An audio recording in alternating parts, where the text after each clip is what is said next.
This is how to play Born to Serve. This is an introductory game set up for 4 players. This is the restaurant. These are the tables that the customers eat at.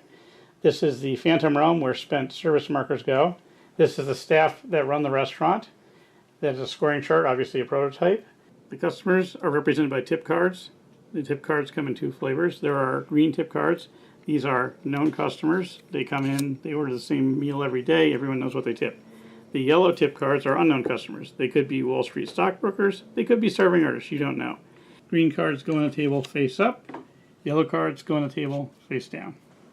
Each player gets a Fortress of Loneliness and 13 service markers that they place in their Fortress of Loneliness.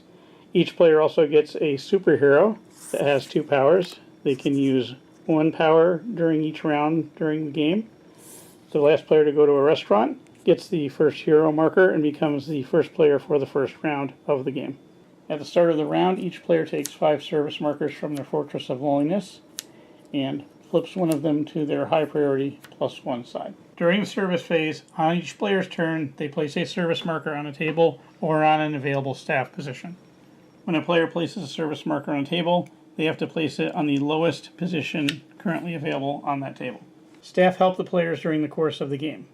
When a player places their service marker on a staff, they get the benefit of that staff. For example, with the hostess, the player takes the +3 marker and places it on a table of their choice, which adds to the tip card value for that table. During your turn, you may also use one of your 2 powers. When you use a power, you flip the card over to indicate you have used your power for that round. The service round ends when the last of the service markers is placed for that round. Next comes a scoring round.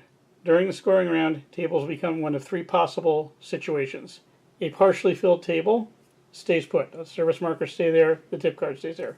Fully serviced tables, tables with service markers placed in all the positions, will score. And finally, tables with no service markers, the customers leave, they hate you, you're the worst waiters ever, they will never come back to the restaurant. When scoring a fully serviced table, the player with the most service markers on that table wins the table. In the case of a tie, the player who placed the service marker on the highest position on the table wins the table. For scoring a table, the value of the table is the tip card plus any modifiers. In this case, we have 2 +1s, so that's a total of 11. You notice that even though red didn't win the table, his +1 marker adds to the value of that card. Black won the table, so black has to discard his first service marker into the Phantom Realm to score 11 points. Optionally, black can also discard his second service marker into the Phantom Realm for an additional 11 points. Red gets half of that value rounded down for helping, which would be 5 points, but his service marker goes back to his Fortress of Loneliness instead. In addition to high priority markers, there are other factors that can add to the tip value of a table. For larger tables, like +4 tables, $1 is added to the tip card, and for 5-seat tables, 2 is added to the tip card. Other factors can add as well. For example, the +3 marker for the hostess adds to the tip value of a table.